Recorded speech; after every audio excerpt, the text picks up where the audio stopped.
Good evening. We do the agenda review session for Wednesday, February 3rd, 2016. We have ordinances on second reading. 601, an ordinance to amend and supplement the revised general ordinance of the City of New Brunswick, Title 15, Buildings and Constructions, Abandoned Property Rehabilitation Ordinance. 602, salary ordinance, FMDA number 217 for 2015 through 2021. 603, ordinance to amend and supplement the revised general ordinance of the City of New Brunswick, Title 10, Vehicles and Traffic, Schedule 24, no parking any time, Nielsen Street. 604, an ordinance to amend and supplement the revised general ordinance of the City of New Brunswick, Title 10, Vehicles and Traffic, Schedule 8B, Loading Zones, Nielsen Street. 605, ordinance to amending ordinance 0127-802, fixing salaries and wages of various employees represented by the Municipal Employees Association for 2015-2018. Ordinance discussions on first reading. 601, ordinance to amend and supplement the revised general ordinance of the City of New Brunswick, Title 10, Vehicles and Traffic, Schedule 26. No parking certain hours, alternate parking, street cleaning program, Nielsen Street. 602, ordinance to amend and supplement the revised general ordinance of the City of New Brunswick, Title 10, Vehicles and Traffic, Schedule 24. No parking at any time, Nielsen Street. 603, ordinance to amend and supplement the revised general ordinance of the City of New Brunswick, Title 8, Health and Safety, special regulations governing dumpsters in certain zoning districts. We have resolutions. 601, approve agenda amendment. 602, approve payroll. 603, authorize refund for redeemed tax sales certificates. 604, authorize professional service agreement with Vital Communications Incorporated, 2016 tax assessment computer program, and technical support and associated printing, binding, and mailing services, division of assessments, not to exceed $20,000, fair and open. 605, approve payment for emergency procurement with Public Works for repair and work, no heat building number 2 with Ren Plumbing and Heating Incorporated for $269.79, purchase order number B85036. 606, approve relaxation of city noise ordinance and road closure requested by PSE&G on behalf of J. Fletcher Kramer and Son for new conduit and manhole installation, Hamilton Street between College Avenue and Union Street, dated February 8, 2016, February 19, 2016. Time is 8 p.m. to 6 a.m. 607, approve relaxation of city noise ordinance and road closure by PSE&G on behalf of J. Fletcher Kramer. New conduit and manhole installation, Johnson Drive north of George Street, dates February 8, 2016 to February 19, 2016. Time is 8 p.m. to 6 a.m. 608, approve relaxation of city noise ordinance requested by J. Support and Son Trucking and Reading Co. to perform a crane lift for HVAC equipment for the roof of the J&J Museum. Date Saturday, January 30, 2016. Rain date Saturday, February 6, 2016. Time is 8 a.m. to 4 p.m. It's not pro time. 609, approve emergency temporary appropriations for 2016. 610, approve transfer of appropriation reserves for 2015 municipal budget. 611, authorize application, acceptance, and execution of grant agreement for 2016. For 2016, Brunswick Safe and Secure Community Grant Application. Grant number is P6699-16. Amount is $60,000. 612, approve amendment resolution R121562. Reason to pay additional legal fees in the amount of $6,535.50 with the Department Law Firm, LLC, for special counsel, City of New Brunswick, versus Marback Construction Corporation for $23,632.19 and $30,167.69. 13, approve resolution to appropriate $150,000 of UDAG funds for facade matching grant program in the Esperanza neighborhood. 614, approve person-to-person transfer liquor license pocket from Culture Cuisine Incorporated to George Baru, liquor license number 1214330260009. 615, approve request for street closing requested by Rutgers Department of Major Events and Programs.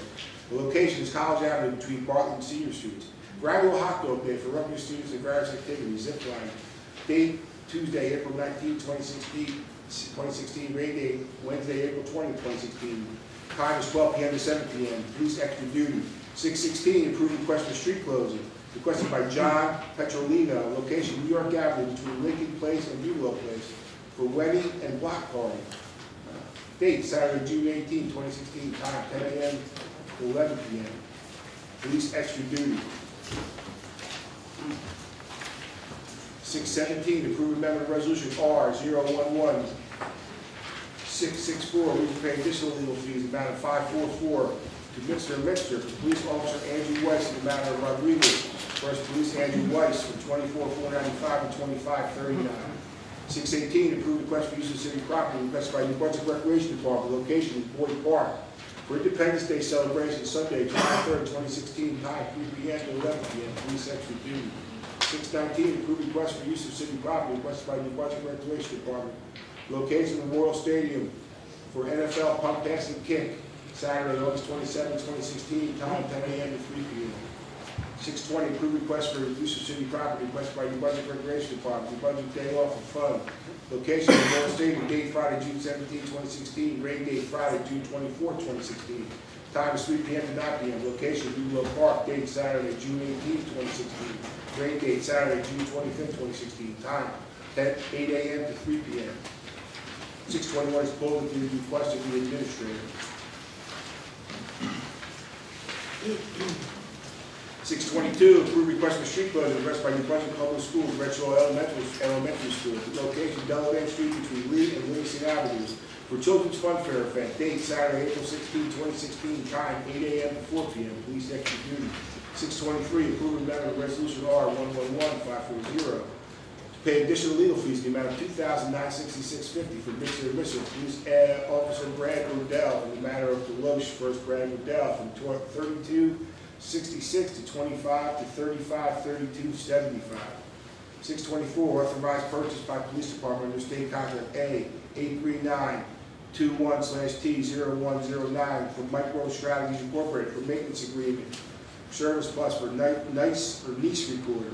Term is 12-month period commencing November 24, 2015 and ending November 23, 2016, not to exceed $4,000, not pro ton. 625, approve relaxation of city noise ordinance and road closure, requested by Sky High Erectors and Equipment to remove and replace equipment from the roof of the Verizon building at 18 Patterson Street, road closure at Patterson Street between George Street and Patterson Street, exit of the Church Street parking deck, date Saturday, February 13, 2016, alternate date Saturday, February 20, 2016, time 7 a.m. to 2 p.m. 26, approve relaxation of city noise ordinance requested by Recon Services LLC, reasonable project duration at 65 Morrell Street, Saturday for January 29, 2016, July 23, 2016. Time is 8 a.m. to 6 p.m. Now pro ton.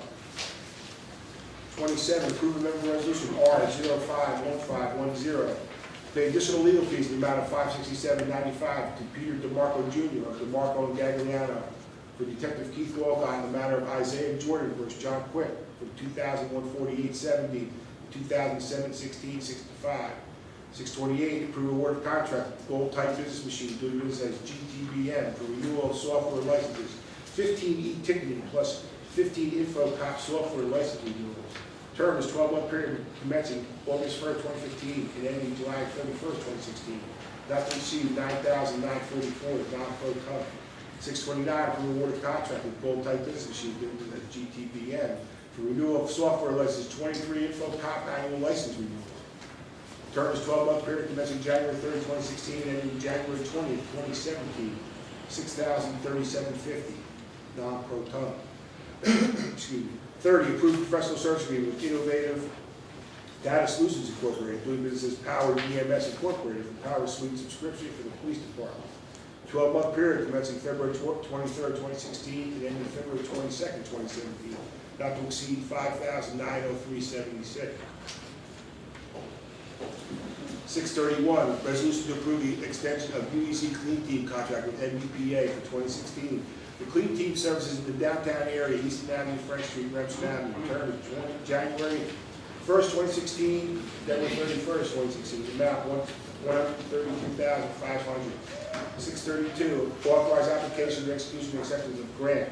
State of New Jersey Department of Law and Public Safety for Emergency Management Agency Assistance. Application for funding for fiscal year 2015. Grant $7,000. In-kind match $7,008.24.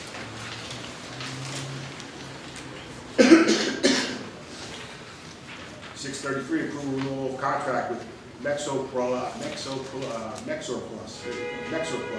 Limited for prescription plan services, term February 1st, 2016 to January 31st, 2017, not to exceed $3,556,884. It's not pro ton. 634, approval order contract with CI Technologies Incorporated for annual maintenance contract for proprietary software for the police department, 12-month period commencing February 1st, 2016, and ending January 31st, 2017, not to exceed $1,122, non-pro ton.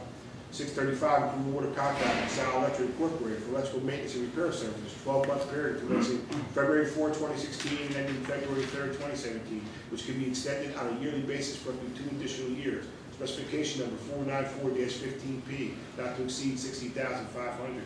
636, approve amendment of resolution R031574 to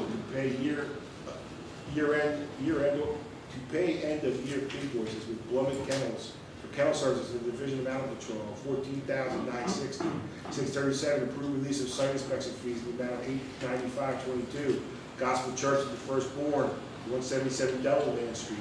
Block 218, Lot 11.01, 638, approval of contract with Suburban Consulting Engineers Incorporated, construction inspection and engineering services in the 2015 sanitary sewer system improvements project, phase 1A, 1B, 11A, and 11B, specification number 89915 RFP, not to exceed $160,480.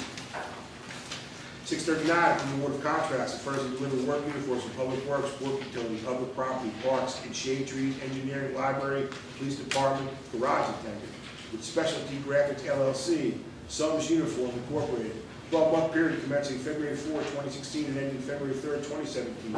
Specification number 464-15P, not to exceed $75,423.50.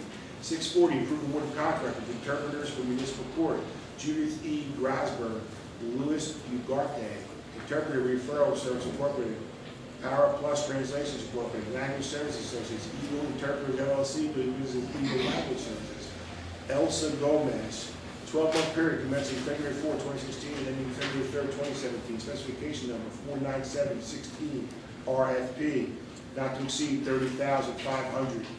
641, approval order contract with Temperature Controls, HVAC maintenance and repairs with Core Mechanical Incorporated, 12-month period commencing February 4, 2016, and ending February 3, 2017, which can be extended on a yearly basis for up to 2 additional years. Rebid specification number 466-15PR, not to exceed $32,500. 42, approval payment for emergency procurement fire department for electrical repair work at fire headquarters and firehouse number 2. With Sal Electric Incorporated, 55393, purchase order D84371.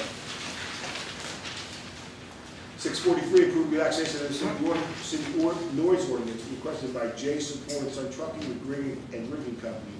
Perform a crane lift for miscellaneous equipment to the roof of the J&J World Headquarters Tower located at 3 Albany Street. Dates, Saturday, February 6 and 13, Sundays, February 7 and 14, 2016. Rain dates are Saturday, February 20 and 27, Sundays, February 21 and 28, 2016. Time is 8 a.m. to 4 p.m. That's enough. That's it. Clerk, call the roll, please. Councilmember Anderson. Here. Councilmember Escobar. Here. Council Vice President Fleming. Here. Councilmember Garlotti is absent. Council President Egan. Here. Please be advised that the notice requirements of the Open Public Meetings Act have been complied with and satisfied, and that the annual notice, which gave sufficient notice of the time and place and conduct of all public meetings of the Municipal Council of the City of New Brunswick, has been filed with the City Clerk, has been placed on an appropriate bulletin board in the lobby of City Hall, New Brunswick, New Jersey, and has been transmitted to the official newspaper of the City of New Brunswick, namely the Home News Tribune. Please stand for the Pledge of Allegiance. Pledge allegiance To the flag of the United States of America and to the republic for which it stands, one nation, under God, indivisible, with liberty and justice for all. We'll have a moment of silence for all our men and women serving in our armed forces abroad and here in the United States, and for all our men and women who have lost their lives in battle.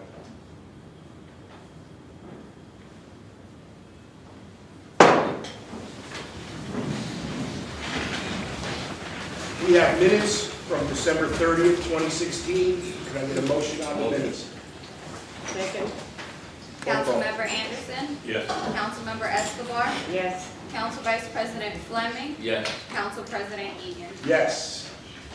We have no public hearings, correct, Mr. That's correct. Attorney? Thank you. Okay, we have ordinances on second reading. We have 601, ordinance to amend and supplement the revised general ordinance of the city of New Brunswick. Title 15, buildings and construction, abandoned properties rehabilitation ordinance. Is there anybody from the public like to speak on this particular ordinance?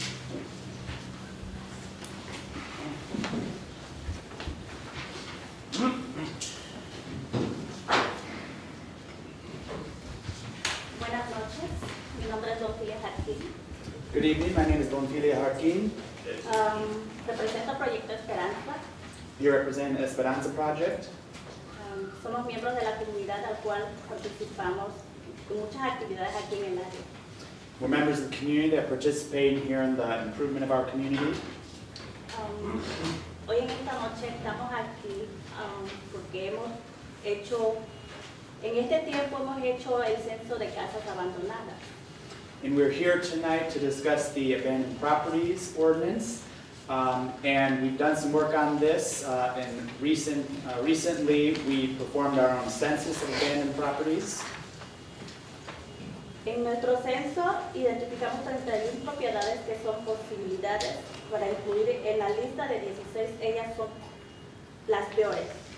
And in that inventory, in the Esperanza neighborhood, in those 57 blocks, we identified 31 abandoned properties that we believe would be eligible to be included in an abandoned properties list. And 16 of those were in the worst shape, would be a priority. Sabemos que esta noche ustedes van a tomar en parte de lo que es las propiedades que están abandonadas, ¿no? And we know that you're considering tonight that abandoned properties ordinance. Para nosotros como miembros de la comunidad es importante que tomen en cuenta que esas casas abandonadas sirven para puntos de drogas. It's important when we consider the impact of abandoned houses that we think, for example, that they can be points for drug trafficking and drug use. También se presta como para, ahí las personas van y hacen cosas ilícitas. And oftentimes people use them to gather go inside the house for illicit activities. Nosotros como proyecto caminamos mucho porque hacemos limpiezas comunitarias en el área y nos damos cuenta de todas las cosas que pasan en esas casas. And as the Esperanza Project, we're in the streets a lot. We've done a lot of cleanups, and we get a sense and we see what's going on in those abandoned houses. Incluso yo vivía en una casa a un lado, abandonada, a la cual jovencitos llegaban a drogarse ahí y uno por quererlos hacer a un lado, tiraban huevos a la puerta de la casa. And she previously, last year, lived next to a house that was abandoned, and she saw that it was a gathering place where young people came to do drugs, and they egged the house and vandalized the property. Y para nosotros como personas que estamos viviendo en casas, pegados a casas abandonadas, para nosotros es muy importante por nuestros hijos, la seguridad de nuestros hijos. And for those of us, especially who are living nearby or next to abandoned houses, the safety and security of our families and children is very important. Nosotros estamos muy agradecidos que este nuevo año estén tomando en cuenta muchas de las peticiones que hicimos al alcalde, que lo tuvimos en nuestro proyecto.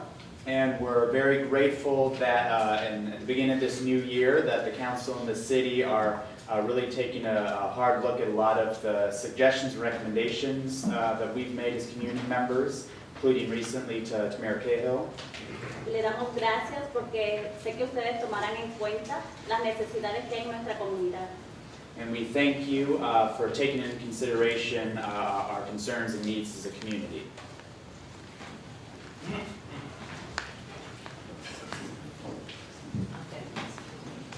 Buenas noches, mi nombre es Milagros Slim, también soy miembro activo del Proyecto Esperanza.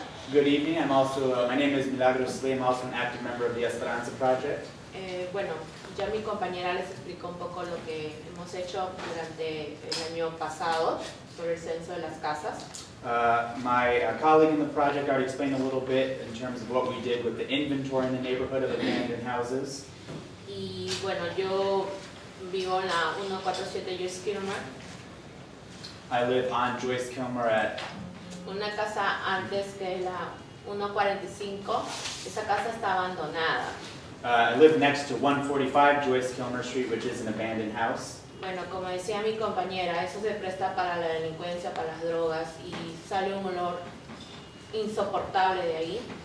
And in the same way, that property, that house has served as a magnet for drug activity, illegal activity. There was a very foul odor emanating from the house for a while. Entonces, yo les pido de favor que ustedes tomen en cuenta eso, más que todo porque, como decía mi compañera, más que todo por la seguridad de los residentes y de nuestros hijos, ¿no? And we hope that you'll take it into consideration and support this ordinance, above all for the safety and health of our families and children. Y muchas gracias por escucharme, que pasen buenas noches. Gracias. Thanks for listening and have a good evening. On the ordinance, anybody Yes. else on the ordinance? Yes, sir. Good evening, my name is Charles Bergman. I'm a resident of Patterson Street as well as the director of the Esperanza project. I just wanted to follow up on the comments of the residents, Monfilia and Milagros, a little bit more about why we and other organizations are in support of this ordinance. I'm also speaking tonight for some of our organizational colleagues in the Uni Square Community Asset Preservation Corporation, New Jersey Community Capital, that this ordinance would be a huge step to allow the city and partner organizations to take quicker action, more effective action on cleaning up abandoned properties, turning them into useful occupied homes and properties. And it would also serve in the future, not just to take care of the houses in the worst conditions, but to also serve as a deterrent to property owners from letting their properties and homes deteriorate to that state. So we urge the council to support it. We've heard a lot from residents and business owners about the negative effects of abandoned properties, and we believe that this ordinance will be a tremendous step in the right direction. Thank you.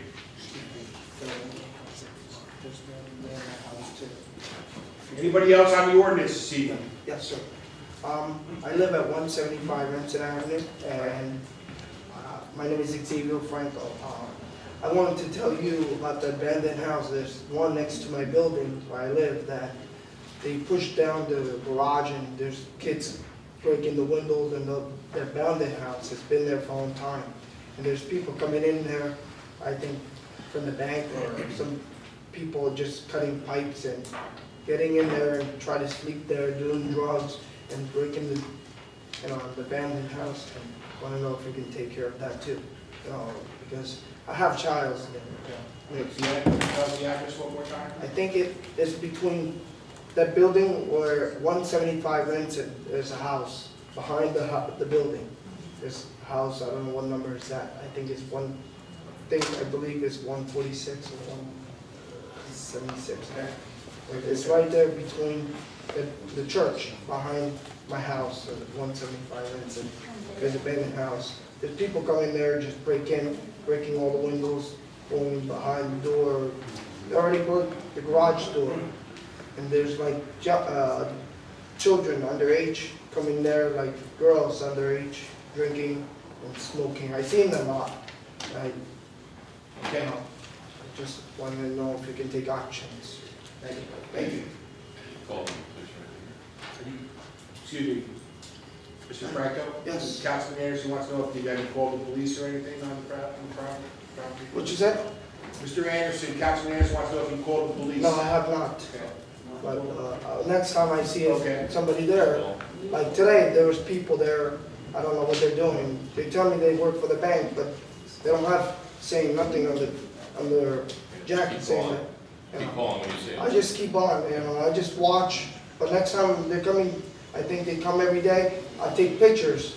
That way we can look at it, or call the police and I'll show there's a van, a white van for F-150 coming there every day. Okay. Thank you.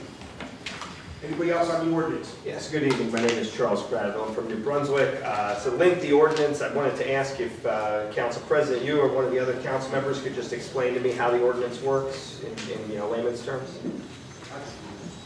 Shammy, go ahead. Yes. Well, not to take away from the council's thunder, but I was involved in the drafting of the ordinance along with Assistant City Attorney Charlie Gavey. This ordinance is really modeled after state statute, which permits a municipality to take control and possibly ownership in the end of an abandoned property, of a property that is a nuisance in a particular neighborhood, similar to what the residents here have spoke about. This only applies to residential properties. Doesn't apply to commercial properties. A residential property that has to have been residential, at least 2/3 of it prior to its state of abandonment, I should say. It's a very involved process. I'm not going to go through all the details, but it involves court intervention as well. But the first step is that an abandoned property list is generated. That list is noticed, publicly noticed to the particular property owners that are on it, that are affected, along with lien holders. The whole idea of the ordinance is to try to get owners or lien holders or interested parties relative to a specific property to rehabilitate the property. One thing that you should know is that this does not apply to a property that is not worthy of rehabilitation. In other words, a property that, in the opinion of an expert, cannot be rehabilitated. In other words, those properties are just demolished, and we already have the power to do that under other state statutes. The construction official does. But this particular ordinance allows, with court intervention and proper notice, the City of New Brunswick or its designated entity to act as a redeveloper of a residential property. Not only to redevelop it with a plan, if the owner won't do so, or the lien holder in interest won't do so, but to ultimately sell it. And during that process, they take control of it, maintain it, ensure that it's secure and not a continued nuisance to the neighboring properties and the residents in a particular neighborhood. So that's, in a nutshell, how the ordinance would operate. Thank you. The city attorney mentioned court intervention. Where would the court intervention take place? What court? The matter of authority of taking possession of a house, a property, is really granted by the Superior Court Law Division. And that particular application is made to the Superior Court for the authority for the city to actually take possession of a property, to have a plan of rehabilitation approved, and then the authority for the implementation of that plan is granted by the Superior Court. So this isn't just something the city could do on its own. It has to get court approval. I suspect the court across the street, as we sit, has not had a lot of experience with this particular type of ordinance. But it's something that we feel we in the city of New Brunswick need to do to maintain the quality and the character of the neighborhoods, to eliminate nuisance conditions. And I'm sure they'll come to know the ordinance as well as the statute as we get down the road in having the ordinance applied. Thank you. So the city attorney indicates that this ordinance is somewhat new for Middlesex County. Can you tell me, are there any other communities in Middlesex County that have this ordinance on the books or something similar? I know of no, off the top of my head, any Middlesex County municipality. I believe Jersey City has it on its books. If I misstate, Mr. Patterson, I know you are familiar with it. Jersey City, Newark, Irvington, Right. East Orange, Okay. a number of communities have it. Thank you for your help there. So bigger cities, bigger urban cities tend to have this model in place, but not a lot of cities, and certainly none that I know of in Middlesex County. Okay, thank you. Can you ask, is the city attorney aware, is this an original ordinance, or is this based in part or in whole on some of those other ordinances that already exist? It's really mirrored after the state statute. Okay. If you follow the state statute, it's almost verbatim in some sections, where we just change specifics as it relates to the city as opposed to the township or something like that. Okay. But if the city didn't pass it, the city would not have this power. Not this type of power. Can you tell me, under this ordinance, if the council passes tonight, when would the first list of abandoned properties be generated? At what time in 2016 would that happen? I have no way to predict that. The ordinance has to be passed, obviously. We have to put the correct personnel in place. Properties have to be vetted, not only by the public officer, but by a professional selected who's knowledgeable in building and construction. Then once the list is put together, that has to be published with notice. It could be weeks, it could be months. I'm not going to commit to a date. Thank you. Okay, but it will be this calendar year, 2016. That's the whole intent of the ordinance, of us doing it now. We're not going to adopt an ordinance and just sit on it. Right, and so you mentioned a public officer. Who would the public officer be? Have they been selected yet? That hasn't been determined yet. Okay, that's concerning. Who are candidates for this position? Would this be someone in the housing inspections or? The ordinance is going to be administered, my understanding, it's still being finalized, but between the Division of Inspections and the Department of Policy, Planning, and Economic Development, because it does involve rehabilitation. We're going to use some of their expertise. Okay. But the individuals haven't been named yet. And I will tell you, we'll probably have to go outside to get a professional as well, who's knowledgeable in building and construction and to provide the necessary certifications which are required under this ordinance. I'm sorry if I misheard. Is the ordinance not finalized? Is that what I heard? The ordinance hopefully will be adopted this evening. Okay. So the ordinance is finalized, it just does not specify who the public officer Correct, is. correct. Who's in charge of selecting the The public mayor, it officer? says right in the front of the ordinance, the mayor designates the public officer. The letter, the list of abandoned properties is reported to the mayor, and the process is quite detailed, quite frankly, in the ordinance. Okay. And so every 6 months thereafter, a new list is generated, is that correct? Every 6 Not months? there's necessarily a list? new list, but there's a status report on the existing list. A list could grow, a list could shrink. Sure. There's a lot of different circumstances that could actually cause the list to shrink or grow. Okay, and so who is eligible to be the public officer? Are there requirements, or can the mayor select anyone?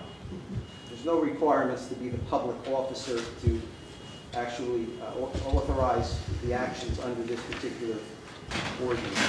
But I would suspect that we would select someone knowledgeable in law as well as in building or redevelopment, or a combination. Mr. Chairman, also there could be multiple public officers. Yeah, there could be, it's the mayor could delegate, that's true, Mr. Patterson. So I must register my concern. Okay. If there is no requirement to be the public officer for this position, could the mayor, not that he would do this, could the mayor hire Michael Mahoney to be the public officer? Is that not, if you pass this ordinance tonight, could the mayor name Michael Mahoney the public officer in charge of this? Mr. Pratt. Is that, could you ask the lawyer, is he eligible? Come on, Mayor Mr. can Pratt. hire We're anybody. trying to move on here. You know, what's the answer, Mr. Shannon? Do you want to answer? The city could hire anyone they want to be the public officer or select an existing employee. Okay. Brian Madoff.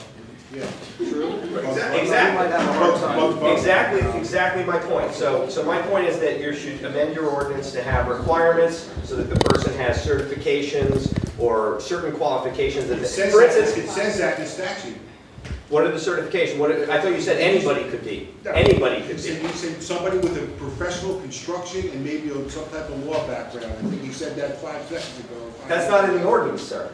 No, the person who provides the certification has to be someone knowledgeable in building and construction. The public officer is someone who administers or carries out the duties and responsibilities and obligations under the ordinance as it relates to abandoned properties. So the public officer could be Michael Mahoney. He would be eligible under this. There's no requirement. Could be you, Mr. Cradible. I'll be, Okay? Could be you. I'd be very surprised if that's the case. I'll be but- very surprised if it's Mike Mahoney. So there you go. Okay, All right. I just think we shouldn't leave it to chance. Okay, thank We you. shouldn't for your give it a opinion. chance. Thank you. Anything else on the ordinance? Yeah. We have, what's his time limit? 2:23. Thank you. Go ahead. Thanks. If you really want me to stretch it out, I will, Well, but I'm just asking a You're question. trying to do something good here, and you're gonna take it to another level. We're trying to pass a good ordinance here, and you think there's always something behind the ordinance. There's like something else there. Do you understand why it might be suspicious? No, I'm not as suspicious. You don't understand No, why. I'm not. You don't understand that I'm not there was Just a continue. housing Do inspector you have any dealing more questions on the cocaine ordinance? out of the city vehicle Do you have any more? Do you for have? years. You don't understand that? You don't Mr. understand why the people in New Brunswick might be a little suspicious? Mr. Cradible, I respect what you're doing. I respect Come this on. ordinance. I'm just saying it should be the best it can be. And if there's a job of a person who can take people's property, there should be requirements for that I person's respect that the qualification. mayor of New Brunswick will appoint somebody that he knows will do a good job. I respect that, they will do that. That's my opinion. Who Anything else appointed on Mike the Mahoney? ordinance? Who appointed Mike Mahoney? Anything else on the ordinance? It's the same guy. So listen, here's the real deal. You've got to change the ordinance to have certain requirements. Are there not requirements in other positions in dealing with housing? Are there not certifications that you can say, person must have X certifications? Or how about this one? How about this one? If a person has been banned from holding public office, they can't be the public officer. Is that something you're willing to put in here? If they've been banned from public employment, will you ban them from being the public officer? I don't think Mr. Cradible has an understanding of the ordinance. The public officer doesn't make a decision whose house is getting possessed or taken. As I indicated, it's the court across the street that gets petitioned by the city who makes that decision. The public officer is just someone to facilitate the process. They don't have those types of decision-making capabilities. So, Do they decide what cases to bring? the professionals involved in the administration of the ordinance have to make that decision. And are there any requirements for the professionals involved? It's spelled out in the ordinance. What are the And it's up requirements to- for the and it's up professionals to involved? the Superior Court judge to decide whether or not a rehabilitation plan that is presented is viable or not, and decide whether or not the rehabilitation plan is approved or not. So ultimately, if Mr. Cradible's looking for a check or a balance, he can go across the street to one of the judges, and that's where he would make his pitch that Okay. this is being arbitrarily and capriciously enforced. Well, again, you'll have to forgive my suspicion of the system here. You're forgiven. Middlesex County is notoriously corrupt. It is the most corrupt county in the land. Oh. And it is wrong for you to empower people who you've never met. You don't know who the public officer is going to be. You don't know you don't even have requirements. Technically, someone who's banned from public employment could be the public officer if they're not paid, right? If they don't get employment. So you have zero requirements on this person who's going to decide which houses are abandoned, which houses aren't, and which houses get brought to the thing. And you've had people come to this same microphone and tell you that their houses have been taken wrongfully, or they've been harassed by housing inspectors under the former drug-dealing housing inspector of New Brunswick, and you don't respond. You don't have a response. You don't have a check or a balance in your ordinance. You're saying, oh, leave it up to the courts. They'll do a good job. Leave it up to the mayor. He'll do a good job. These people aren't in the room tonight. You're responsible for this tonight, and I'm encouraging you to just please make this a better ordinance. It is a good ordinance. I support this vision. I think you need to make sure you have the proper checks and balances. Thank you. Thank you. Yes, ma'am, on the ordinance. Yeah, my name is Susan Miller, and I live here in New Brunswick, and my concern is that after the ordinance is enforced, does the ordinance provide for any process whereby the construction company that does the work is chosen? I mean, how is that decided? Decided by the ordinance. The rehabilitation plan is put into place. The city designates an entity to perform the rehabilitation, or the city could do it on its own. So Okay, it's and- spelled out in the ordinance. neighborhoods, yes. Okay, so who is it that chooses the entity that performs the rehabilitation? The mayor designates, or can be delegated to the public officer or public officers as to which companies, construction companies, firms, etc., may be involved in the rehabilitation. Well, I just want to say, I share Mr. Credible's concern about, you know, the public officer who will be in charge of deciding which cases are brought to court. But I'm also concerned about how the rehabilitation process would be done. And Well- I'm concerned frankly about cronyism. I mean, it's an established fact that in this town, contracts are handed to the mayor's cronies. No, no, contracts will have to be bid. The city. Where is that established? Well, I've seen it in my neighbor across the street. Any public contract would have We'll have to to be go bid. out to public bidding. Yeah, no, that doesn't happen. Yeah, so there's a public bidding process. That's correct, ma'am. And is that open? Is it? Sure, of course it has to be. Mr. Patterson wants to add something. Yes, Mr. Patterson. Council President, one of the processes that you go through is if a property is put on the list, the property owner has the right to go challenge that and have a hearing about that as to whether inclusion on the list in and of itself is justified. They can also put forth a rehabilitation plan for the property if the property is found to be qualified for the list. The owner can be the person that goes and does that, or another entity can come in, and the court has to decide, not the municipal court here, but Superior Court across the street, has to decide which plan is best suited to get the property fixed up and so it can be reoccupied again. There are a tremendous number of checks and balances in this. If you look at the flow charts that the Housing and Community Development Network of New Jersey put together on it, you know, it looks like some kind of Rube Goldberg machine with all the little boxes and flow backs and so forth on it. It's a complicated process. The public officer can be a number of people. You can have multiple public officers serving different roles in the process. And just to go back to one of Mr. Cradiville's points, I think he answered his own question about Mr. Mahoney. We said Mr. Mahoney was banned from being in a public service, therefore he wouldn't be appointed. Thank you, that's true. Thank you. Anybody else? Anything else, ma'am? Okay, and nobody else on the ordinance, seeing that? Second, please. Second. Councilmember Anderson. Yes. Councilmember Escobar. Yes. Council Vice President Fleming. Yes. Council President Egan. Yes. 602, salary ordinance, FMBA 2017 for 2015 through 2021. Would anybody like to comment on this particular ordinance? Anybody on the farm? Give me a second. Councilmember Anderson. Yes. Councilmember Escobar. Yes. Council Vice President Fleming. Yes. Council President Egan. Yes. 603, ordinance to amend and supplement the revised general ordinance of the city of New Brunswick, Title 10, Vehicles and Traffic, Schedule 24, no parking anytime, Nielsen Street. Would anybody from the public like to comment on this particular ordinance? Yes. Charles Cradville again. Can you just tell me the purpose of the ordinance? Is this to remove legal parking spaces? Mr. Valenti. The police and council, the several ordinances regarding Nielsen Street are in effect to accommodate the construction by the county of the Middlesex Bikeway project. Bike lanes were added on Nielsen Street. In some cases, we had to eliminate some parking spots in order to accommodate the bike lane. Thank you. Can I just get the total number of parking spaces that are eliminated? You got the number of spaces, Mr. Valenti? Specific to previous ordinance on Nielsen between New and Morris, 4 spaces were lost on the west side.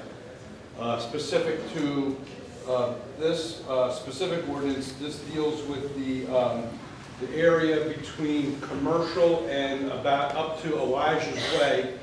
Because of the bike lane crossing, Commercial had to transition into it. I believe there was 100, it would have been equivalent to 5 parking spaces there. Thank you. So 2 spots, a total of 9 spaces. 9 spaces for these, and then it was like another 15 for the Bishop Street, is that correct? I believe the 15 for Bishop is correct, Council President. Okay, that's all, thank you. Anybody else on the ordinance? Motion. Second. Roll call. Councilmember Anderson. Yes. Councilmember Escobar. Yes. Council Vice President Fleming. Yes. Council President Egan. Yes, 604, an ordinance to amend and supplement the revised general ordinance of the city of New Brunswick, Title 10, Vehicles and Traffic, Schedule 8B, Loading Zones, Nielsen Street. Would anybody from the public like to comment on this particular ordinance? Seeing none? Motion. Second. Councilmember Anderson. Yes. Councilmember Escobar. Yes. Council Vice President Fleming. Yes. Council President Egan. Yes, 605, an ordinance to amend ordinance 0127-802, fixing salaries and wages of various employees represented by the Municipal Employees Association for 2015 through 2018. Would anybody from the public like to comment on this particular ordinance? Seeing none? Motion. Second. Councilmember Anderson. Yes. Councilmember Escobar. Yes. Council Vice President Fleming. Yes. Council President Egan. Yes. We have ordinances on first reading. 601, an ordinance to amend, supplement, and revise general ordinance of the city of New Brunswick, Title 10, Vehicles and Traffic, Schedule 26. No parking certain hours, alternate parking, street cleaning program, Nielsen Street. Move the ordinance setting. Move the ordinance setting down Wednesday, February 17, 2016 at 6:30 p.m. for public hearing, same date to be advertised. Second. Councilmember Anderson. Yes. Councilmember Escobar. Yes. Councilmember Fleming. Yes. Council President Egan. Yes. 602, ordinance to amend and supplement the revised general ordinance of the city of New Brunswick, Title 10, Vehicles and Traffic, Schedule 24, no parking at any time, Nielsen Street. Move the ordinance setting down Wednesday, February 17, 2016 for public hearing, 6:30 p.m. same date to be advertised. Second. Councilmember Anderson. Yes. Councilmember Escobar. Yes. Council Vice President Fleming. Yes. Council President Egan. Yes. 603, an ordinance to amend and supplement the revised general ordinance of the city of New Brunswick, Title 8, Health and Safety, special regulations governing dumpsters in certain zoning districts. Move the ordinance setting down Wednesday, February 17, 2016 through 6:30 p.m. for public hearing, same date to be advertised. Second. Councilmember Anderson. Yes. Councilmember Escobar. Yes. Council Vice President Fleming. Yes. Council President Egan. Yes. We have resolutions 601 to 643, holding 621. Is that correct? That's correct. Would anybody from the public like to comment on any of these particular resolutions? Please come up. Thank you, sir. Thank you. Good evening. Charles Cradville, New Brunswick. R-021612 is a situation with Marvec. I know this is in my neighborhood a sewer project. Can you tell me what the nature of the work the De Palma law firm did is? I thought this was submitted to arbitration. Who can talk about this? Mr. Shammy. Yes, sir, please. This, Mr. De Palma's special counsel handling this particular arbitration matter, which arises as a result of Marvac Corporation's allegation that we wrongfully terminated the contract some 5.5 years ago regarding some sewer improvement work. And quite frankly, Mr. De Palma has a lot more work to do. The arbitration hearings aren't until the summer months, I believe June and July. And you will see Mr. De Palma's bills come in probably on a monthly basis. Unfortunately, there is a claim by Marvac Construction Corporation of damages that exceed $2 million, and this is a matter the city is vigorously defending, and we feel there is no basis to the claim, and it's got to be defended. Understood. Thank you. Can you tell me why it went to arbitration and not a court?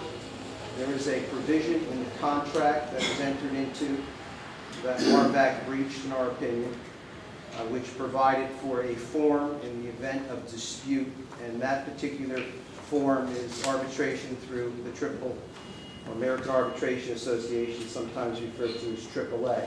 That provision is standard and common in the industry with construction contracts, and is in that contract. There is no court remedy with respect to this matter.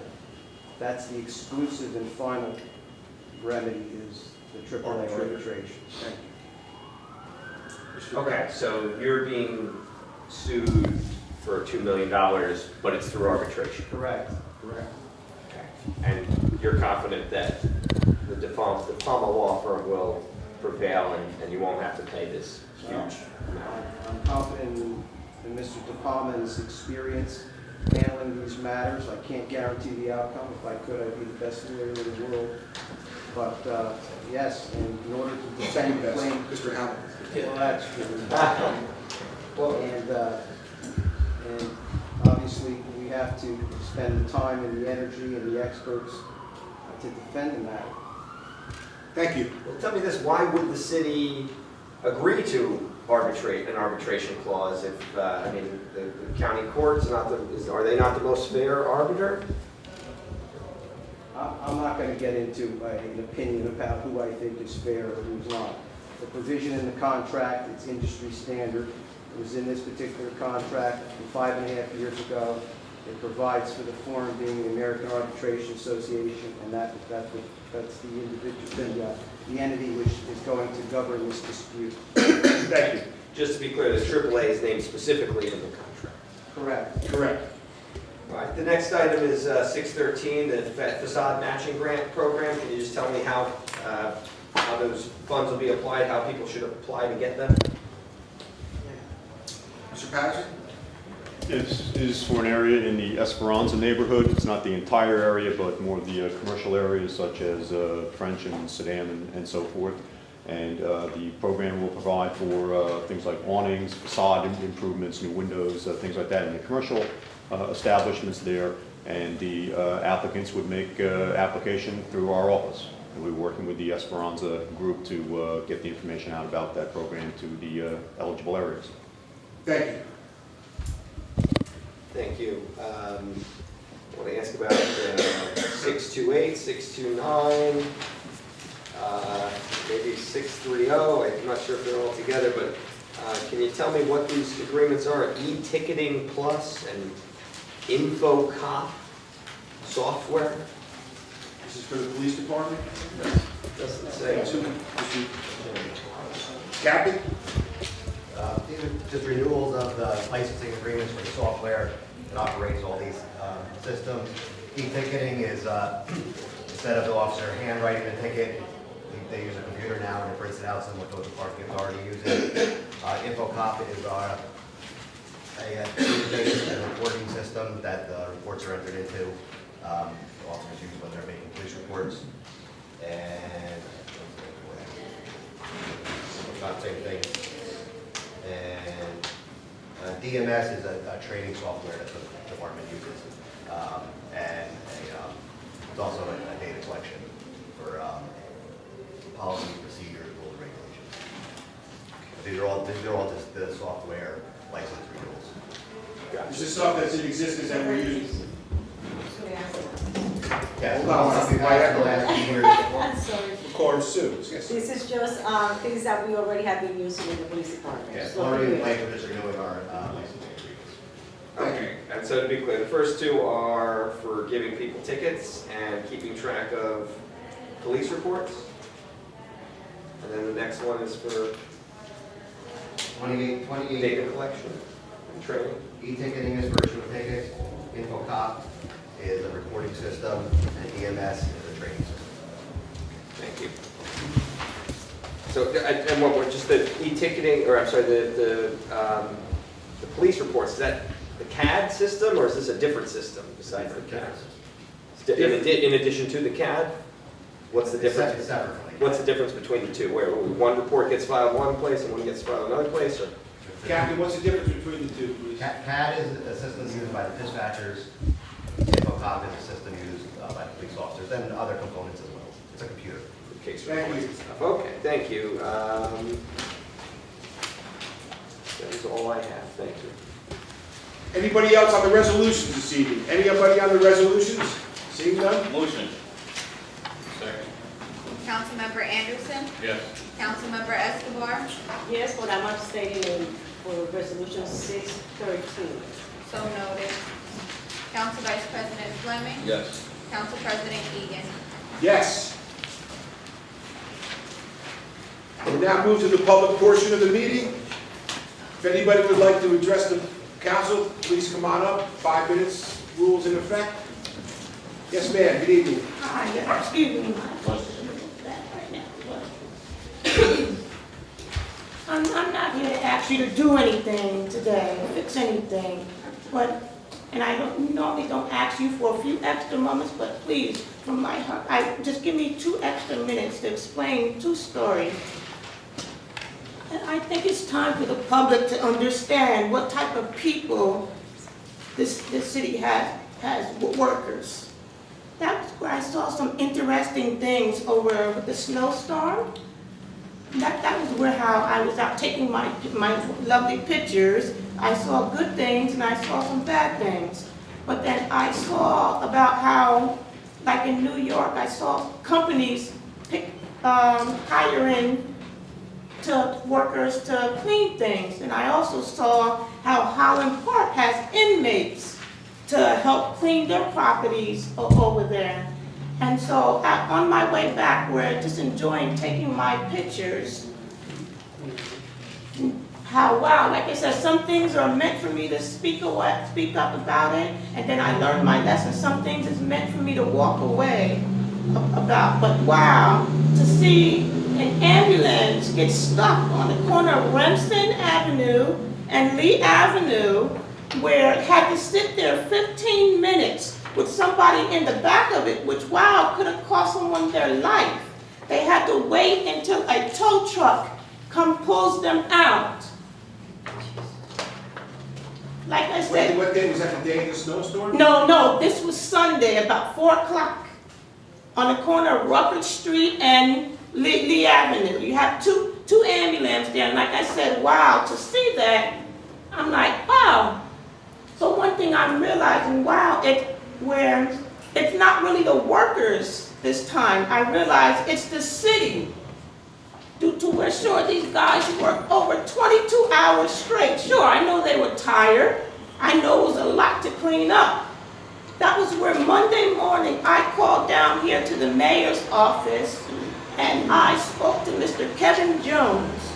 That was where I said, wow, is the city gonna, I know this is a lot of snow, you don't expect it to be cleaned up within 24 hours, but it could have been done the better way than it was. So I said, wow, is the city gonna hire some extra help to help clean these roads? Due to where, like I said, these guys, were working hard. What did he tell me? Oh no, we're not gonna hire anybody to help us because we don't wanna waste taxpayers' money. And then wow, to find out where the city had trucks and where I was told by my company where the city didn't want to pay to get them fixed. You didn't want to get prepared for this storm. And like I said, and then to get to him, I said, wow, Rutledge Village looks clean. And then that was where he said, oh my, yes, it's clean, which I understand why it was clean. Due to where how, okay, they have plenty of driveways. Park your car up there, do this and this. But when I was taking pictures of something else also. But for him to say, wow, you can come out here and live. Oh, you can come out here and live if you want. But oh no, you wouldn't be happy. Because wow, you're never happy with the city. Oh, believe me, I'll get to the part that I'm never happy. And I tell you why. Sure, I will never be happy with the city again. But for him to tell me, oh, I'm never happy. Oh, I'm a political activist. Oh, I'm a person where my own family doesn't like me for what I do. To start talking about me, so I'm like, wow, wondering, is it someone from the council where you get the orders of what I asked you to fix, to get the orders that goes to his office where you're talking about me? Was I talking about you? No. Like I said, I can't prove who, but believe me, it's somebody. Just because I asked you to fix something around here. But one thing here, you can have these pictures. That's the show, the tow truck. But one thing I want you to understand, where I know some people may think that I don't have a life, but believe me, just because you don't see me working for nobody, I have due to where what I really take my pictures for of sceneries, and due to where how I practice with colors to make plenty of paintings for different things, just to enjoy myself, even though my life will never be happy again. How, like I said, for him to talk to me like that, like I don't have a life. Like I said, I have plenty of life. I enjoy certain things about my life. Well, like I said, wow, if you would like to take a look at what, like I said, what I paint. Oh, I'm a very good photographer and I'm a very good artist. What I take pictures of. But for him, please speak up to him, because I have a life. Just because you don't see me working for nobody else, where I don't have to work for no one else. And to call me like he did, obviously, thank you. And like I said, due to where I take plenty of pictures, where that was even the captain from, I know he stays out in Ruppert Village, where he gave me some good eyes of pictures to take out there, different type of things. Why, he even told me to take a few pictures, so I know why Ruppert Village was clean. Because, oh my, the captain is there, the police officer, if anything is on call, they have to hurry up and get to New Brunswick. Due to where you have plenty of workers, so please tell Mr. Kevin Jones, yes, I have a life. It would be an A+ if it wasn't for the city. And now getting to the other part, like I said, last year, during the summertime, that was where I had asked you, who's in charge of taking wires down? I know how the fire department comes. If it's no electricity, nobody takes it down. This was the summer when I asked you, wow, surrounding Livingston School. Like I said, excuse me with my voice, but yes, to show how these wires hang down. And then listening to Verizon at the last meeting where I don't know what you're gonna prove with them. Oh yes, it was pretty hard for me to listen. That was where I asked you about these new boxes that Verizon is putting up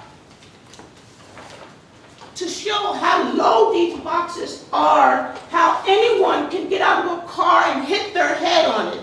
I asked you can you tell Verizon what to raise their boxes? You said, wow, just because it doesn't have any electricity, there's no need. Even though it says caution, what does caution mean? Huh? We don't have the power to regulate on where Verizon's, they own the poles. We don't have to regulate. Believe me, I know they own the poles, because believe me, that's why I'm suffering. That's why I'm suffering today. Sure, I had a winning case against Verizon and PSUG. And like I said, to see these wires hanging around the city like they do, oh wow, it brings back memory. So please tell me who's going to be responsible of getting these wires when they're hanging. The wires are hanging too low, is that what you're saying? Tell me what you're talking about. Whenever a wire breaks off, Right. who's responsible in removing it? Depends on which wire it is. If it's an See? electrical wire, it's a public service thing. If it's a cable TV wire, it's the cable TV company. If it's a telephone wire, then it's Verizon company. It's a telephone company. They all have a claim to do different work on the pole. Yes, but my point is, okay, after the fire department leaves, say that it's not electrical, what do they do there from there? You leave the wire there?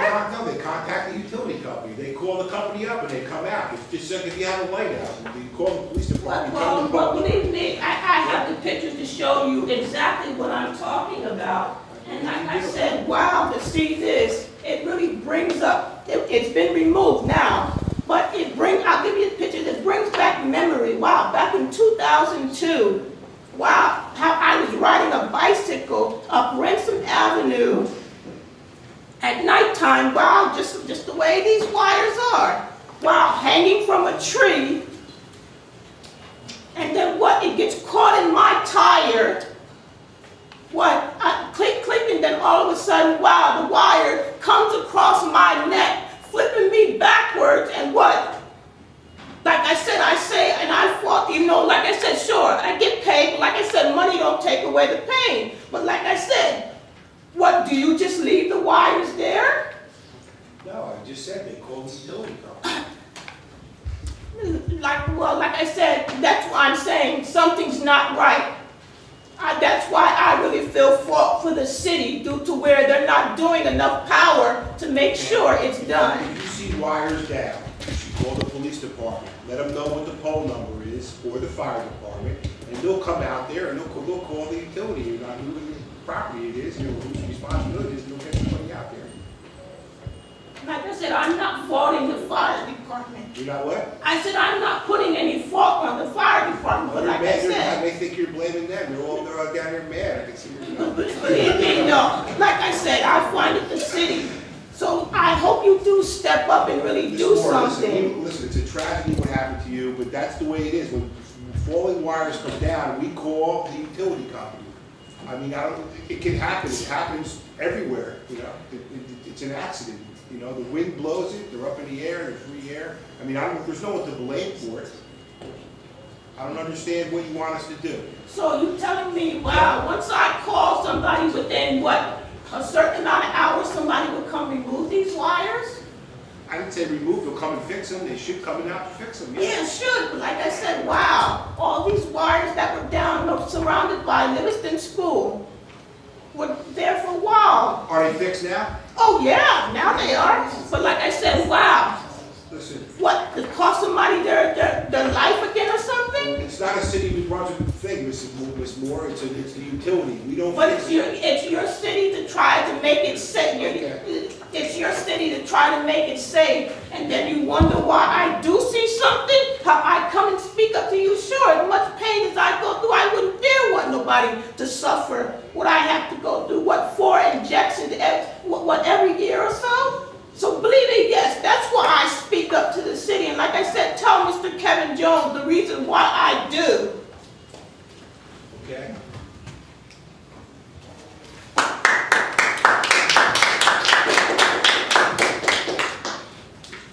Yeah, Susan Miller, Yes. Brunswick. I am also speaking up about the snow removal. I'm speaking just as a resident of Delavan Street. The snow. Delavan Street? Yes, there was essentially no snow removal on Delavan Street. I think Danielle can verify that with her pictures. She came and took pictures of Delavan Street. I mean, in general, the snow removal in New Brunswick was shambolic. We couldn't drive down the street for a couple of days until the snow basically melted on its own. And in addition, there's an extremely dangerous condition on Route 18. Route 18 was plowed, but it was inadequately plowed, and one lane was effectively eliminated by the snow. There was no reason for it. There's plenty of room to plow the snow onto the grass on the side of the road. There's basically part of Boyd Park there. And it wasn't done, and that obliterated a part of the lane between the New Street entrance to Route 18 and the exit going into the Albany Street Bridge. Completely inexcusable. There's absolutely no reason for such incompetent snow removal. And all over the city it's been like that. And the streets have been blocked up. There's plenty of space to move the snow to, and it wasn't moved properly. So in the future, I certainly hope that more people will be hired and the snow removal will be done properly, and that maybe somebody comes around to inspect to ensure that traffic conditions are safe. Thank you, Dan. I may say something that my street was not only in Rockers Village, another one. It's a side street, and it was very difficult when it came to plow. It was difficult for them to do it because there were parked cars on both sides. So it was kind of hard for a plow to go through it and clean correctly. So my street was also full of snow. Just because of that, it was not the workers at fault. It's my experience, and I live on Redmond. So to me, that we gotta take into consideration also that there were cars on that did not permit the plowers to go by, the snow plowers, and for the workers to do their job. It happened also on Drift. Very difficult, there were cars parked, and that's a small street. In order to pass by, it's very dangerous. So it was not, cars, park also created a havoc. It was a lot of snow, and I'm not disagreeing with you. No snow removal I'm just saying, whatsoever. I'm telling you that I experienced the same thing now when they passed. That's my experience on Redmond. But I'm not saying that it didn't happen in Delaware. I'm just Right. talking about. Yes. Route 18 is not. No, that's the county, that's the Route 18, we did have a record number of, was it a record number of snow in the city? Okay, and Councilwoman Escobar is correct, there are, my street, where I am, there's cars that don't move out of the street, and it creates a smaller path for the snow to get by, and the snow was very, as everybody knows, who shoveled and plowed like I had to, it was a tremendous amount of snow. And could things have been gone better and been done differently? Yeah, but for it to be done perfectly, everything has to be removed from the street to get a proper plowing done, in my estimation. And I know the guys worked tirelessly. It was a long night. Guys put in a tremendous amount of hours. And who could predict, sometimes no one even believes when we come up with these numbers that we get in the snowfall. Could it have been done better? Yeah, but certainly the car factor, as Ms. Escobar spoke about, is certainly a big factor, especially on the side streets. And I live on a snow street, and it was so high that even trying to get to the curb by the plows was very hard. It was still 3 feet away from a curb. Kudos to the men and women who were doing the best that they could. If anybody has any suggestions, More obviously, people should we'll always have take hired, them. as Danielle said. More We only people have so should much hire. equipment, though. I mean, how much equipment can we put into people? We only have so many trucks. I'm sure it's not the people, it's the equipment and getting the right equipment down the right street. You can only bring a certain plow down a certain street that has a certain width, especially when there's cars parked there. And listen, it's easier said than done. We should have did this and we should have had this better, but there's a lot of planning and planning. Nothing was. No, I wouldn't say the word nothing. Nothing. I On would- Delavan Street, nothing. What street? Delavan. Not one, never plowed, there was never a plow that came down Delavan Street ever. Not Ever. apparently. The snow was just It's either compacted. apparent, no, never, It was no. compacted, but it was not plowed. Mr. Recchi, was there a plow that ever went down Delavan Street? Could you have? Yes, there was. Yes, there did. The crews plowed numerous times throughout the city. There was a lot of hard packed on the roadways due to 2 situations. One, it's a number of streets we weren't able to get down because the cars pulling out in the middle of the storm, even though there was a travel ban. You can only push the snow back so far against the cars, and when people unfortunately have to dig themselves out, there's no place to put the snow. It goes back in the roadway with the anticipation we're going to come through again, which we did, as I said, a number of times. What we did after that, Monday through Wednesday, is we went out with front end loaders and sprayed all the hard pack off the roadways, and I know they did Delavan Street when they did that. When they did that, yes, they did some of Delavan Street, not all of it. Side streets were plowed on an average of 3 times. No, speaking of somebody that lives in Rutgers Village, so we had to, they make it seem like, everybody's making it seem like our streets were so pristine. They did the best job they could, and what happened on a lot of streets, because I had to go from Rutgers Village, where I had to get down that street, to my mother's house all the way through town, a lot of people dug their cars out and then shoveled it right back into the street. And then once that freezes over, it's hard to pass that. And I had drove down, just coming down Lewis Street, it was almost like an obstacle course getting around the cars that were still there. Now, if those cars had gotten towed, people would have had a problem with it. And there was nowhere, almost every city that I know, especially Newark and different cities, they had nowhere, there was nowhere to put the snow. There was just nowhere to put the snow. Could we have done a better job? Yes. But some streets are just impassable when it happens like that. Because you get down in cul-de-sacs, you get down in dead ends, there's just nowhere to put the snow at, especially when you have extra mounds. There's still mounds right now in some of the streets because the cars were still inside of there. So now they're just, there's a compacting street. People go to dig their cars out, they put the snow right back onto the street because they're not going to put it on their sidewalks. We did hire other people, though, didn't we? Did we have some other hires besides the city working? We in the city? We had multiple divisions driving with the Public Works employees, people from the water utility, people from the Parks So we Department. had guys switch over and pitch in and help. We did not hire outside contractors for That's even- removal. No, we did not do that. We just took people from other departments and had them. That's it. Correct. It's a great There idea. were 760 hours of overtime during that weekend. I would just like to say something with piggybacking on what Mr. Fleming said. It's been said 2 or 3 times tonight that Rutgers Village is treated better than every other neighborhood in town, and that is not the case. We were plowing Rutgers Village into Tuesday and Wednesday of the week, where there are still complaints coming in on streets in Rutgers Village. The concept that we favor one neighborhood over the other, I find offensive. We do the best we can. We start with the emergency routes, and Steve, of course, can speak to this better than I do. We start with the emergency routes for the obvious reason, so that vehicles can get to hospitals if they need to. I believe we towed 180 cars Friday night into Saturday.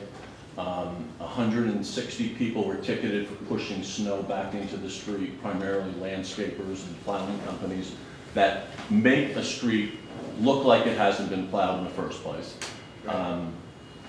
I wish I could somehow convince people that we are not as devious as it is implied, that we favor the Rutgers Village people over everyone else. That is simply not true.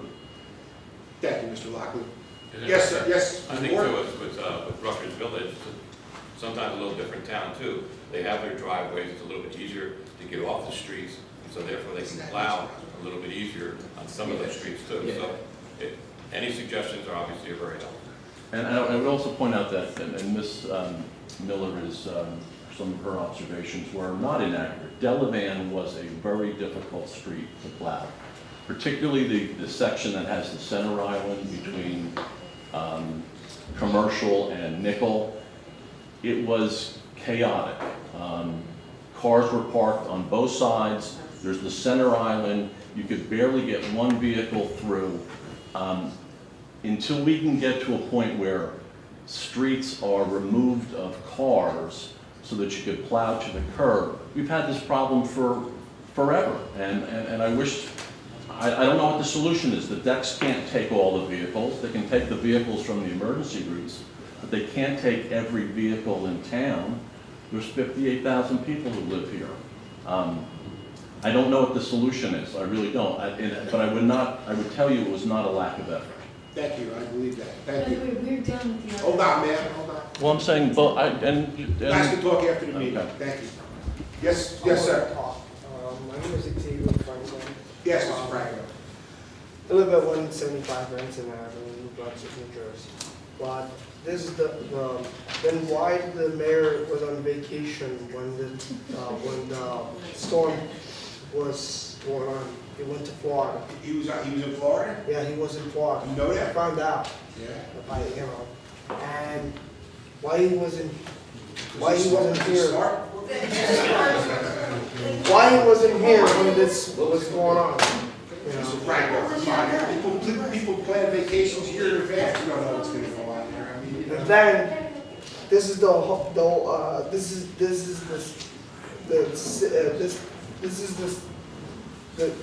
this is the town that's more expensive of taxes, and we get the snowstorm, and I see a lot of guys working hard out there, but we need to get great this. services here. I mean, you know, We need to get more people, to plow, like, we have to hire somebody, I don't think the city will need to hire other people because they can't afford it.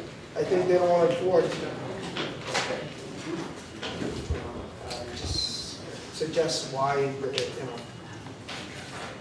And I got stuck with my kids on Howe Lane, by the way. I got stuck coming down Jersey Avenue, that little ramp, trying to get in. I had to get towing trucks to pull me out of there. because I was coming from Livingston Ave, and I got stuck with my 2 kids in the car. And the police of North Brunswick had a call, they told me, and I had to pay so I can get out. Thank you. I just want to let you know. Thank you, Mr. Franklin. And are you gonna let me know what's going on tonight, or? What would you like to know, Mr. Franklin, about your position? Yes. Yeah, Captain Miller, you want to talk to Captain Miller privately, or you want to tell us Yes, I'll talk to him. about the situation? Is that okay with you, Captain? Fine. Thank you, sir. Thank you. Good evening, sir. Good evening again, sir. I must begin by correcting the record at the last meeting. I said something was inaccurate about the ethics board. I had a complaint before them, I still do, and I said that the complaint was had been sitting without action for more than 30 days, and I was wrong. I was confusing it with another ethics complaint I filed against elected official in Middlesex County, and I apologize. I was totally wrong. I apologize to the ethics board the next day, and I apologize to you tonight. I for one care very much about the things that I say being credible and accurate, and I always want to tell the truth. And I have to confront the council about something that I heard from the New Brunswick Housing Authority Executive Director. I met with him for about an hour this week, and he told me that a council member had contacted him and said that I had said a bunch of things that I'd never said.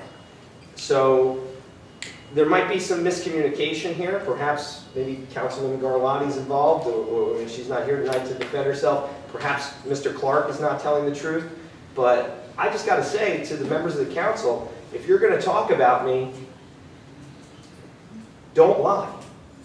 And if you have said anything that's false, do the right thing and correct the record. You can correct it now in front of everyone, or you can correct it with me and Mr. Clark, but don't go around saying that I said things to you that are not true. Who are you speaking to? Who are you speaking to? Hold on.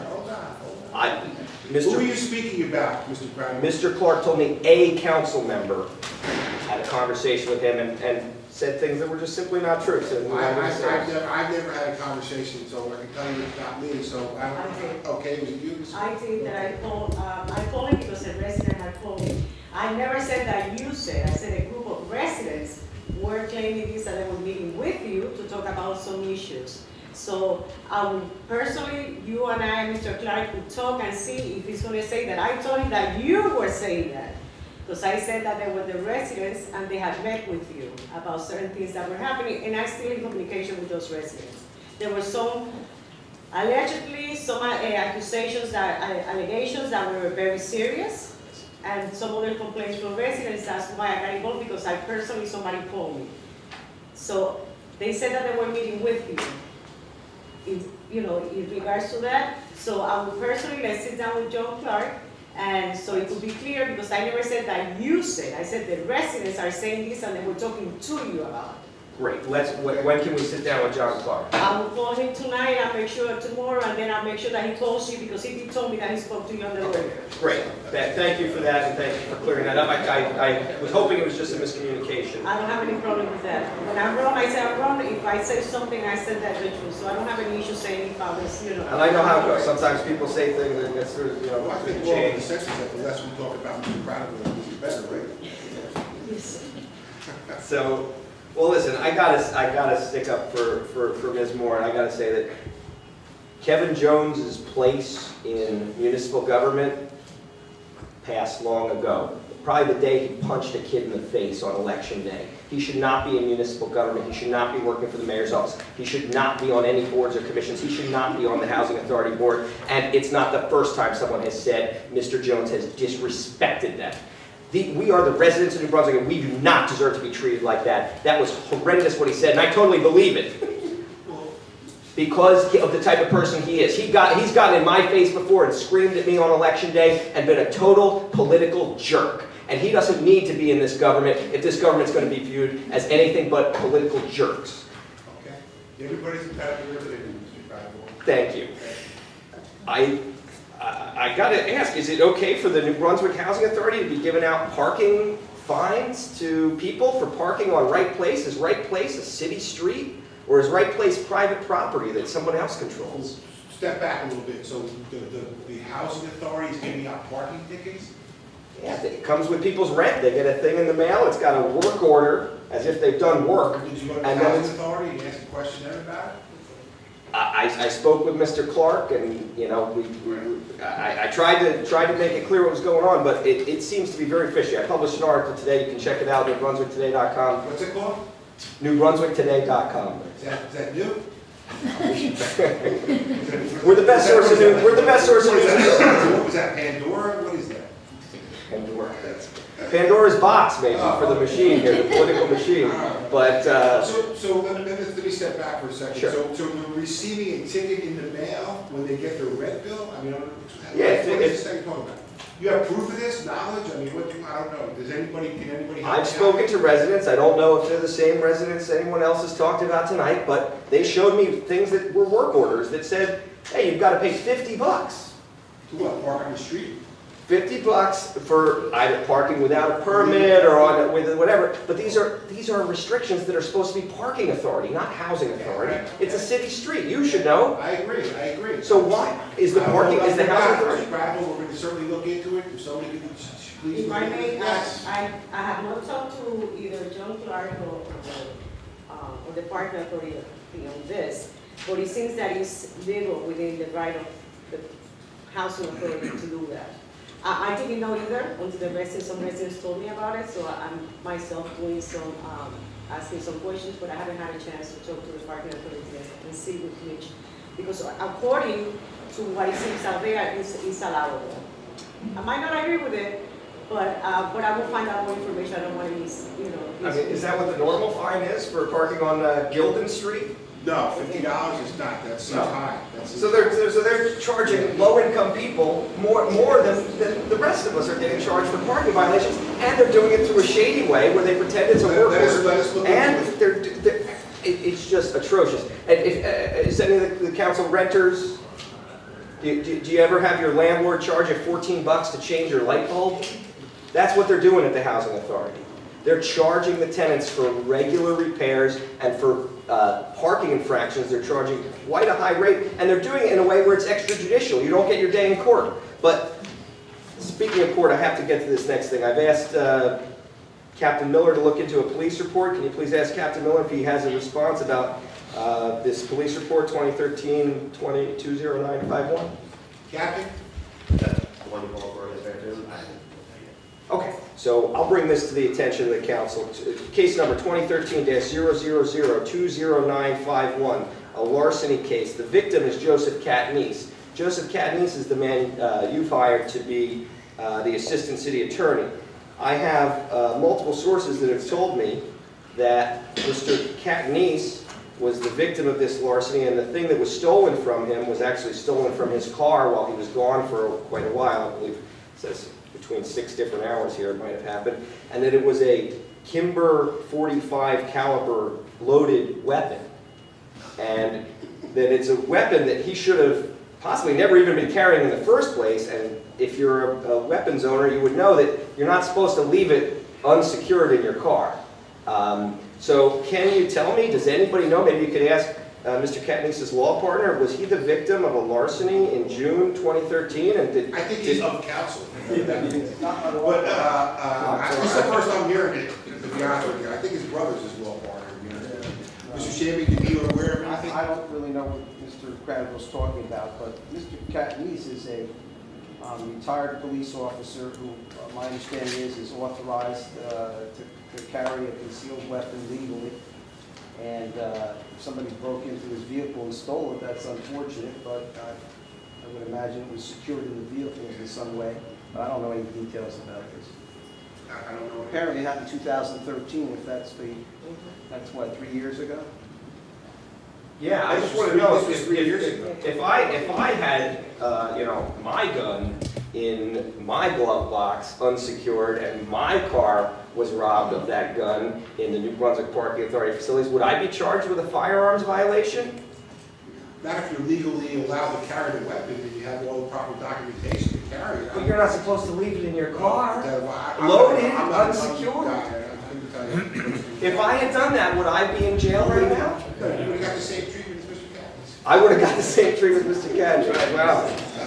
Well, I think you need to get Mr. Captain. This was, but first, let me something. This was in 2013, am I correct? 2013 is the case number he gave, it starts with 2013. Correct, this was June 2013. Oh, okay, I'm just. Right, the firearms violation. Okay. Right, it's from 2013. And I just want to know why he wasn't charged. Because I believe that other people have been charged by New Brunswick Police for similar things. It wouldn't be the first time New Brunswick Police charged a victim. New Brunswick Police have charged people who've been shot or their friend has been shot because they had a bag of weed. So New Brunswick Police, it's not above them to charge a victim, and if you've committed a firearms violation by leaving your loaded .45 caliber weapon in your car, and the car is stolen, it's unfortunate for you, but it does reveal the fact that you've committed a firearms violation. So I would ask the council and the police to immediately look into whether former police director Katniss committed a firearms violation on June 2nd, 2013. Can you promise me that the police department will look into Can that? I promise you, Captain Miller? First of all, are the statute of limitations over on this type of thing? I don't even know. I'm just asking. I'm not going to speculate. Mr. Crowell called me yesterday in the late afternoon. He gave me some hypothetical situations, which I'm not going to play into as hypothetical. I told him I would look at the report. It's on my desk. It's not my priority. I'll get to it when I get to it. And I'll research it and see if there is any violation. But Mr. Shammy is correct. I mean, Mr. Candies is a retired law enforcement officer. As long as he keeps up with his range qualifications, he's allowed to carry a concealed weapon. So he wouldn't be under the same parameters as a regular civilian who doesn't have those. Okay, but if Mr. Crowell was going to go back and say that he left the firearm unattended in the car, and that's probably the violation that you're talking about, correct?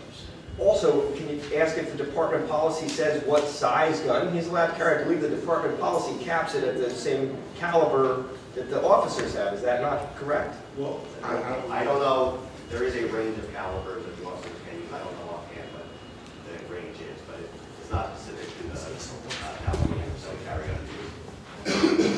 Okay, so you're going to get back. I will definitely have an answer by the next council meeting. Okay, thank you. I hope I'm here to see it. Have a good one. I hope you are too. Anybody else like to address the council this evening? Anyone else? Motion. Second? Why would I be here? Oh. Second by Rebecca. Councilmember Anderson? Yes. Councilmember Escobar? Yes. Council Vice President Fleming? Yes. You doing your usual Council thing? President? Yes.